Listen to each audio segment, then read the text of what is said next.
Hello student, আজকের এই ভিডিওতে আমি তোমাদের সামনে আলোচনা করব ওয়েস্ট বেঙ্গল বোর্ডের ক্লাস 12 এর বিজনেস স্টাডিজ সাবজেক্টটা নিয়ে। তো এই ভিডিওতে আমি তোমাদের সামনে বিজনেস স্টাডিজের second chapter principle of management নিয়ে আলোচনা করব। অলরেডি প্রিন্সিপাল অফ ম্যানেজমেন্টের সেকেন্ড চ্যাপ্টারে দুটো ভিডিও ছাড়া হয়ে গেছে। সেকেন্ড চ্যাপ্টারে যে ফার্স্ট ভিডিও ছিল সেখানে কি কি কোশ্চেন আসতে পারে 4 নম্বরে সেইগুলো বলেছি, এবং সেকেন্ড ভিডিওতে আমরা 3টে কোশ্চেন আলোচনা করেছি, প্রিন্সিপাল অফ ম্যানেজমেন্ট জিনিসটা কি এবং দুটো পার্থক্য ছিল সেটা আলোচনা করেছি। আর এই ভিডিওতে আমরা আলোচনা করব দুটো কোশ্চেন, সেটা হচ্ছে nature or characteristic of principle of management এবং importance of principle of management. ঠিক আছে, তোমরা দেখতে থাকো। এখন যেই কোশ্চেনটা তোমাদের সামনে আলোচনা করব, তোমরা সবাই স্ক্রিনে দেখতে পাচ্ছ nature or characteristic of principle of management, মানে ব্যবস্থাপনার নীতির প্রকৃতি বা বৈশিষ্ট্য সম্পর্কে আলোচনা করো। খুবই ইম্পর্টেন্ট একটা কোশ্চেন। তো তোমরা অ্যান্সারটাও স্ক্রিনে দেখতে পাচ্ছ। 1 নম্বর পয়েন্ট কি লেখা আছে। আচ্ছা, 1 নম্বর পয়েন্টটা পড়ার আগে তোমাদের আগেই বলে দিচ্ছি, আমাদের বিজনেস স্টাডিজের সেকেন্ড চ্যাপ্টারের যে প্রিন্সিপাল অফ ম্যানেজমেন্ট চ্যাপ্টারটা আছে, এই concept of principle of management তোমরা আগে ভালো করে দেখে নাও, না হলে এই কোশ্চেনের অ্যান্সারগুলো বুঝতে একটু হলেও অসুবিধা হবে। যাই হোক, 1 নম্বর পয়েন্ট বলছে ইউনিভার্সাল অ্যাপ্লিকেশন, মানে হচ্ছে এই যে ব্যবস্থাপনার নীতি বা ম্যানেজমেন্টের প্রিন্সিপালগুলি সব জায়গায় আমরা প্রয়োগ করতে পারি। লিখেছে কি management principle can be applied in all type of organisation, মানে ম্যানেজমেন্টের যে প্রিন্সিপাল আছে না, আমরা শুধুমাত্র বিজনেসেই অ্যাপ্লাই করব এমন কোনো কথা নেই, অর্থাৎ প্রফিট অর্গানাইজেশনে যে অ্যাপ্লাই করবো এমন কোনো কথা নেই, আমরা নন প্রফিট অর্গানাইজেশনেও অ্যাপ্লাই করতে পারি। And at all level of management, এবং ব্যবস্থাপনার সমস্ত লেভেলেই আমরা এটা অ্যাপ্লাই করতে পারি, সেটা টপ লেভেল হোক, মিডিল লেভেল হোক, লোয়ার লেভেল হোক। এই কারণেই বলছে যে ব্যবস্থাপনার নীতিগুলি হলো সার্বজনীন, অর্থাৎ universal application. Number 2, general guideline. এই জেনারেল গাইডলাইন কথাটির বাংলা অর্থ হলো সাধারণ নির্দেশিকা। তো আমরা concept of principle of management যখন পড়েছিলাম, সেখানেই আমরা যখন ডেফিনেশন বলেছিলাম, সেখানে জেনারেল গাইডলাইন বলে একটা টার্ম বলেছিলাম, তখন জেনারেল গাইডলাইনটা সম্পর্কে ডিটেলসে বুঝিয়েছিলাম। তো কি বলছে, not static can be applied blindly in all situation. বলছে নট স্ট্যাটিক, বলছে ম্যানেজমেন্টের যে প্রিন্সিপালগুলি আছে না, সেটা সব জায়গায়, ঠিক আছে, সব জায়গায় আমরা অন্ধভাবে প্রয়োগ করতে পারি না, ঠিক আছে, ব্লাইন্ডলি অ্যাপ্লাই করতে পারি না, বা সকল সিচুয়েশনে, সমস্ত সিচুয়েশনেও আমরা ব্লাইন্ডলি অ্যাপ্লাই করতে পারি না। যদিও ম্যানেজমেন্টের প্রিন্সিপালগুলো ইউনিভার্সাল, তাও অর্গানাইজেশনের সাইজ, অর্গানাইজেশনের নেচার, অর্গানাইজেশনের ফর্ম, অর্গানাইজেশন লাইফ প্রভৃতি বিচার বিবেচনা করে আমাদের ম্যানেজমেন্ট প্রিন্সিপালগুলো অ্যাপ্লাই করতে হয়। যেমন একটা এক্সাম্পল নাও না, রিজনেবল রেমুনারেশন পেমেন্ট করা ম্যানেজমেন্টের একটা প্রিন্সিপাল, কিন্তু কি পরিমাণে রিজনেবল রেমুনারেশন দেওয়া হবে সেটা ডিপেন্ড করে অর্গানাইজেশনের সাইজ, নেচার, এই সমস্ত জিনিসের উপর। তাই তো আমরা বলতে পারি যে ম্যানেজমেন্ট প্রিন্সিপাল হচ্ছে একটা জেনারেল গাইডলাইন। তো এখানে তোমরা দেখতেই পাচ্ছ, বলছে they are just guideline to solve problem, to take decision, but not the readymade solution for all problem.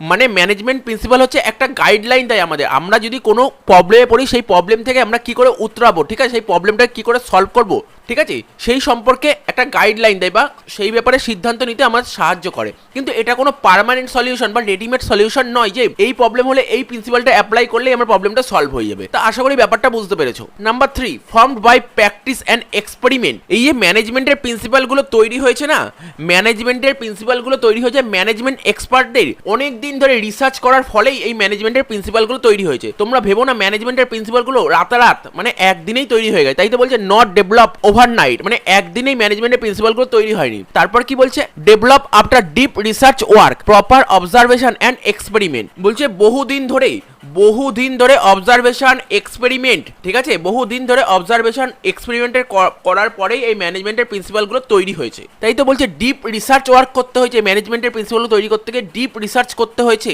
Proper observation করতে হয়েছে এবং এক্সপেরিমেন্ট করতে হয়েছে, তারপরেই এই ম্যানেজমেন্টের প্রিন্সিপালগুলো তৈরি হয়েছে। ফ্লেক্সিবিলিটি, ঠিক আছে, ম্যানেজমেন্টের প্রিন্সিপাল তো ফ্লেক্সিবিলিটি, মানে ম্যানেজমেন্টের প্রিন্সিপাল হচ্ছে নমনীয়। আর ফ্লেক্সিবিলিটি কেন, concept of principle of management যখন পড়েছিলাম তখন বলেছিলাম ম্যানেজমেন্ট প্রিন্সিপাল কেন ফ্লেক্সিবল। দেখো কি প্রথমেই তোমরা দেখতে পাবে নট রিজিড স্টেটমেন্ট। আমরা যখন প্রিন্সিপাল অফ ম্যানেজমেন্টের সঙ্গে পিওর সায়েন্স ম্যানেজমেন্টের ডিফারেন্স পড়েছিলাম, সেখানে বলেছিলাম যে পিওর সায়েন্স ম্যানেজমেন্টের রিজিড স্টেটমেন্ট। একটু দেখে নাও কেন pure science management rigid statement.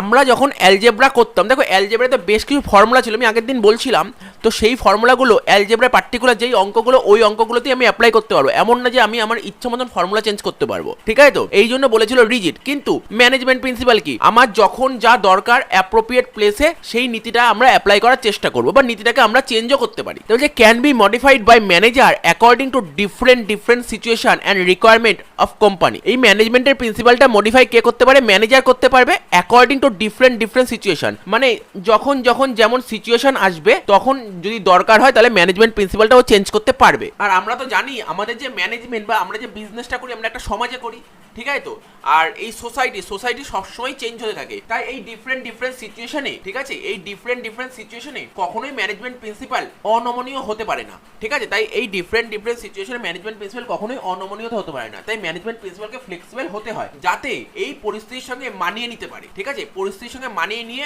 এই নীতিটাকে চেঞ্জ করতে পারে। এই জন্যই তো বলছে can be modified by manager according to different situation and requirement of company. মানে কোম্পানির যখন দরকার হবে, ঠিক আছে, তখন ম্যানেজার এইগুলোকে মডিফাই করতে পারে ডিফারেন্ট সিচুয়েশনে। এরপরে কি দেখতে পাচ্ছ তোমরা? বিহেভিয়ার ইন নেচার, মানে বলতে পারো আচরণগত বৈশিষ্ট্য। তো এই যে ম্যানেজমেন্ট প্রিন্সিপালগুলো তৈরি করা হচ্ছে, কেন তৈরি করা হচ্ছে? তাই বলছে they R form to guide এমপ্লয়ীদের guide করার জন্য। তারা বলছে ইনফ্লুয়েন্স বিহেভিয়ার অফ এমপ্লয়ীদের আচরণকে প্রভাবিত করার জন্য। আর বলছে improve relationship between superior, subordinate and other member of organisation. মানে এই ম্যানেজমেন্ট প্রিন্সিপাল কি করে? Management principle superior, subordinate, manager এবং কোম্পানির যে আদার মেম্বার আছে তাদের মধ্যে একটা ভালো সম্পর্ক তৈরি করে বা সম্পর্কটাকে আরো ইমপ্রুভ করার চেষ্টা করে। এরপরে কি বলছে? Based on cause and effect relationship. তোমরা বুঝতেই পারছো, এখানে নতুন করে বলার কিছু নেই, কেননা কনসেপ্ট অফ প্রিন্সিপাল অফ ম্যানেজমেন্টে বলেছিলাম। দেখো কি বলেছিলাম, কেউ যদি দাঁত না মাজে তাহলে তার দাঁতটা খারাপ হয়ে যাবে। এই যে দাঁতটা খারাপ হয়ে যাবে এটা তো এফেক্ট, আর দাঁত যদি না মাজে এটা হচ্ছে কজ। তাই তো বলছে management principle cause and effect রিলেশনশিপকে নির্দেশ করে। আর এর মানেই হচ্ছে যে যদি কোনো একটা প্রিন্সিপাল অ্যাপ্লাই করা হয় তার ফলটা কি হতে পারে, এই নীতিগুলি সেটাই নির্দেশ করে। যেমন একটা উদাহরণ নাও, একটা কোম্পানির বিরুদ্ধে অনেকগুলো এমপ্লয়ি আছে, কোনো একটা পার্টিকুলার এমপ্লয়ির কাছে অনেকগুলো বস, ধরো 4-5টা বসের থেকে যদি তার কাছে ডিরেকশন আসে, ঠিক আছে, সে তখন কনফিউজ হয়ে যাবে কার কথাটা মানবে, কারণ কোন বস স্ট্রিক নয় ও বুঝতে পারবে না কার কাজটা আগে করবে কার কাজটা আগে করবে না। এই সময় ইউনিটি অফ কমান্ড, মানে প্রিন্সিপাল অফ ম্যানেজমেন্টের, আমরা পরে পড়বো ইউনিটি অফ কমান্ড জিনিসটা কি, ঠিক আছে? তো হেনরি ফেয়াল অফ যে ম্যানেজমেন্ট বলেছিল, মানে প্রিন্সিপাল অফ ম্যানেজমেন্ট নিয়ে হেনরি ফেয়াল যে কথাটা বলেছিল তার মধ্যে ইউনিটি অফ কমান্ড হচ্ছে একটা পয়েন্ট ছিল, ঠিক আছে? সেটা তো আমরা পরে আলোচনা করবো। সেক্ষেত্রে এরকম পজিশন হলে ইউনিটি অফ কমান্ডটা তোমার অ্যাপ্লাই করতে হবে। তো তোমরা দেখে নাও এখানে কি বলেছে, because it tells us if a particular principle is applied in a situation what might be the effect, so they can be applied in similar situation। মানে এরকম সিচুয়েশন থাকলে, যদি এরকম সিচুয়েশন আসে তখনই কিন্তু তোমরা এই প্রিন্সিপালটা অ্যাপ্লাই করে, বুঝে গেলে? এবার বলছে 7 নম্বর বলছে কন্টিনজেন্ট। যদিও এই পয়েন্টটা নিয়ে আগে অনেকবার বললাম, ঠিক আছে? তো এই পয়েন্টের যে অ্যানালাইসিসটা করা হবে এটা অনেকবারই বলেছি। কি বলেছে দেখো, they are contingent and depend upon the situation prevailing in organization application and if it depend upon the nature of organisation. মানে অর্গানাইজেশন নেচার কি হবে, সাইজ কি হবে, ঠিক আছে, সিচুয়েশন কি হবে, ওই ওয়াইজ আমাকে প্রিন্সিপালগুলো অ্যাপ্লাই করতে হবে। তো আশা করি বোঝা গেল এই পয়েন্টটা, আর এই কোশ্চেনটাও বোঝা গেছে। এরপরে যেই কোশ্চেনটা আমি তোমাদের সামনে আলোচনা করবো সেই কোশ্চেনটা হলো importance and significance of principle of management. তোমরা অ্যাডভান্টেজও বলতে পারো। কি বলেছে? ব্যবস্থাপনার নীতিগুলির গুরুত্ব, তাৎপর্য এবং সুবিধা সম্পর্কে আলোচনা করো। প্রথম পয়েন্টটি তোমরা স্ক্রিনে দেখতে পাচ্ছ, অপটিমাম ইউটিলাইজেশন অফ রিসোর্সেস, অর্থাৎ সম্পদের কাম্য ব্যবহার। অর্থাৎ বলতে চাই যে ম্যানেজমেন্ট প্রিন্সিপালের সাহায্যে আমরা রিসোর্সটাকে সবচেয়ে ভালোভাবে ইউজ করতে পারি।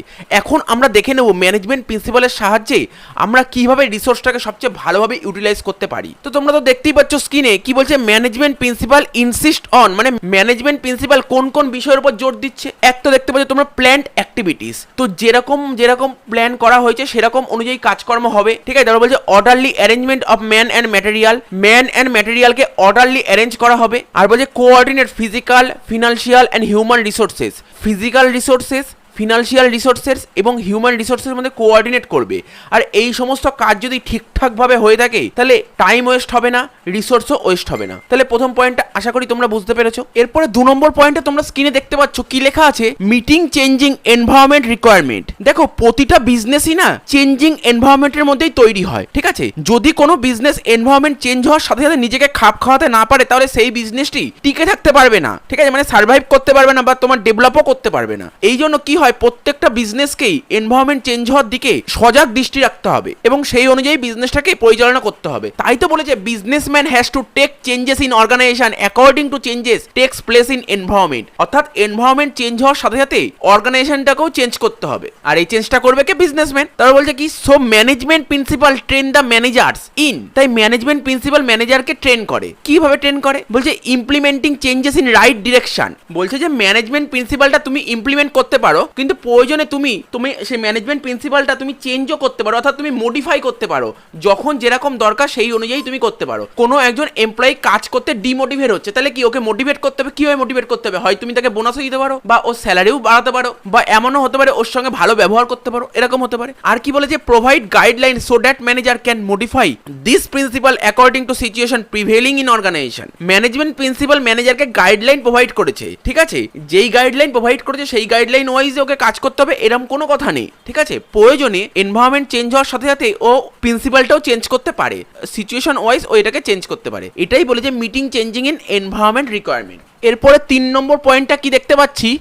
Effective administration. এবার দেখবো অ্যাডমিনিস্ট্রেশনে ম্যানেজমেন্ট প্রিন্সিপাল কিভাবে সাহায্য করে। বলছে they act as a guideline and base to form various administrative policy. Administrative policy বানাতে সাহায্য করে এই ম্যানেজমেন্ট প্রিন্সিপাল, এবং ম্যানেজমেন্ট প্রিন্সিপাল এটাও বলে যে অ্যাডমিনিস্ট্রেটিভ পলিসি কিভাবে তৈরি করা হবে সেই ব্যাপারে একটা গাইড দিয়ে থাকে। এতক্ষণ তো বললাম অ্যাডমিনিস্ট্রেশন তৈরি করতে ম্যানেজমেন্ট প্রিন্সিপাল কিভাবে সাহায্য করে, এবার বলবো অ্যাডমিনিস্ট্রেশনটা এফেক্টিভ হতে ম্যানেজমেন্ট প্রিন্সিপাল কিভাবে সাহায্য করে। পরিষ্কারভাবে বলে দিয়েছি যেন এখানে যেন কোনো কুসংস্কার আর যে পক্ষপাতিত্ব যেন করা না হয়। কুসংস্কার মানে হচ্ছে সুপারস্টিশন, আর পক্ষপাতিত্ব মানে হচ্ছে পার্সিয়ালিটি যেন করা না হয়, দেখতে হবে।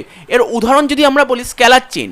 স্কেলার চেন জিনিসটা কি, যদিও স্কেলার চেনটা আমরা পরে পড়বো, পরের ভিডিওতে আমরা দেখবো। সেটা হচ্ছে তোমার যে হেনরি ফিয়ালের যে প্রিন্সিপাল অফ ম্যানেজমেন্ট ছিল না, সেখানে স্কেলার চেনটা একটা খুব ইম্পর্টেন্ট একটা পয়েন্ট ছিল, অর্থাৎ যেটাকে বলে গ্যাং প্ল্যাং। এটা আমাদের এক্সামেও আসে, গ্যাং প্ল্যাং এর শর্ট নোটটা আসে। তো গ্যাং প্ল্যাং বা স্কেলার চেন জিনিসটাকে ক্ষমতা প্রবাহের শৃঙ্খল। তো এই স্কেলার চেন জিনিসটা কি? স্কেলার চেনটা হচ্ছে মানে স্কেলার চেন বলছে যে ম্যানেজমেন্টের কাজকর্ম যে চলবে না শিকলের আংটার মতন, ঠিক আছে, একটা শিকলের আংটার মতন হবে। বলছে যে যত রকমের সমস্ত ইনফরমেশন আছে সমস্ত ইনফরমেশনগুলি ম্যানেজমেন্টের টপ লেভেল থেকে লোয়ার লেভেলের মধ্যে চেন ওয়াইজ সরবরাহ করতে হবে, অর্থাৎ সিস্টেমেটিক ভাবে ইনফরমেশনগুলো সরবরাহ করতে হবে। অর্থাৎ টপ লেভেল থেকে সমস্ত ইনফরমেশন লোয়ার লেভেলে যাবে, এবং লোয়ার লেভেল মানে যেখানে কর্মীরা থাকে সেখানে তাদের কোনো অভাব অভিযোগ থাকলে সেগুলো আবার টপ লেভেলে চলে যাবে। অর্থাৎ এখানে কোনো পার্সিয়ালিটি করলে চলবে না, এটাই বলেছে। এরপরে যে পয়েন্টে পড়বো সেটা হচ্ছে ফুলফিলিং সোশ্যাল রেসপন্সিবিলিটি, অর্থাৎ সামাজিক দায়িত্ব পূরণ। ম্যানেজমেন্ট প্রিন্সিপাল কেবলমাত্র অর্গানাইজেশনের লক্ষ্য পূরণই করে না, ম্যানেজমেন্ট প্রিন্সিপাল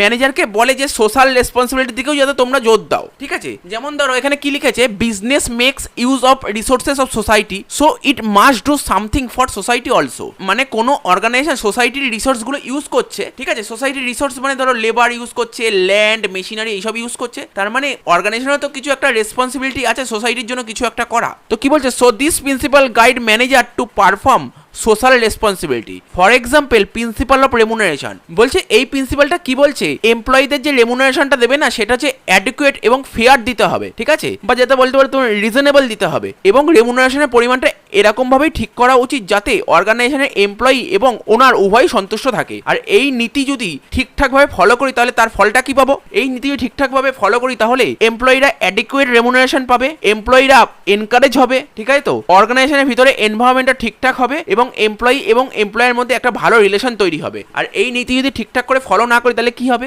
এমপ্লয়িরা অ্যাডিকুয়েট রেমুনারেশন পাবে না, এমপ্লয়ি এবং এমপ্লয়ের মধ্যে সমস্যা দেখা দিতে পারে, ঠিক আছে, এমপ্লয়িরা কাজ করতে উৎসাহ পাবে না, আর হচ্ছে লেবার টার্নওভার ইনক্রিজ হবে। এরপরে 5 নম্বর পয়েন্টে আসা যাক। 5 নম্বর পয়েন্টটা কি বলছে, management training education and research. বলছে management principle helps in identifying the area in which existing and future manager should be train. বলছে ম্যানেজমেন্ট প্রিন্সিপাল আইডেন্টিফাই করতে হেল্প করে, ঠিক আছে, বলছে যে এক্সিস্টিং ম্যানেজার অর্থাৎ যারা ম্যানেজার ছিল আর ফিউচার ম্যানেজার যারা এখন বর্তমানে এমপ্লয়ি আছে, যারা ফিউচারে ম্যানেজার হওয়ার মতন কিছু কোয়ালিটি আছে, ঠিক আছে, তাদেরকে সুন্দরভাবে ট্রেন করে।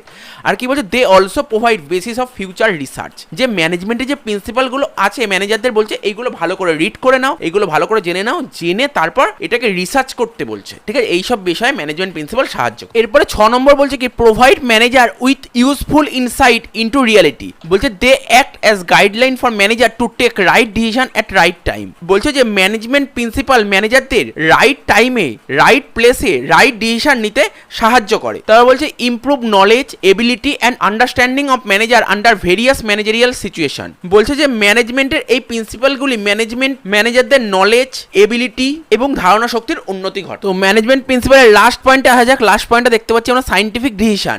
বলছে decision based on management principal tends to be more realistic, balance and free from personal bias. তো এত সব ম্যানেজমেন্ট প্রিন্সিপাল পড়ার পর তো লাস্ট পর্যন্ত একটা ডিসিশনে আসতে হবে, কিন্তু সেই ডিসিশনটা যেন মোর রিয়েলিস্টিক হয়, ব্যালেন্স হয় and free from personal bias হয়। এই ফ্রি ফ্রম পার্সোনাল বায়াস মানে হচ্ছে কোনো পার্সিয়ালিটি করলে চলবে না, মানে পক্ষপাতিত্ব করলে চলবে না, কারোর প্রতি আমরা যেন পক্ষপাতিত্ব না করি। অর্থাৎ আমার যদি কোনো রিলেটিভ থাকে তার ফেভারে যেন কোনো আমার ডিসিশন চলে না যায়। ঠিক আছে, তো যে ও আমার ফেভারে আছে, ও আমার রিলেটিভ বলে ওর জন্য আমার একটা ডিসিশন নেবো আর বাকিদের জন্য অন্য ডিসিশন, এরকম হবে না। আর কি বলছে, they also enable manager to solve problem systematically and scientifically. এবং ম্যানেজার যে প্রবলেমগুলো সলভ করবে সেগুলো পুরো সিস্টেমেটিক ওয়েতে প্রবলেমটা সলভ করবে এবং সাইন্টিফিক্যালি করবে। তো এই হয়ে গেল ইম্পর্টেন্স অফ ম্যানেজমেন্ট প্রিন্সিপাল বলো বা অ্যাডভান্টেজ বলো বা সিগনিফিকেন্স বলো।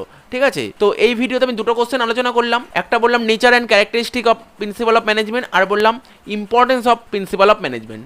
তো ঠিক আছে, এই ভিডিওটি এখানেই শেষ হচ্ছে।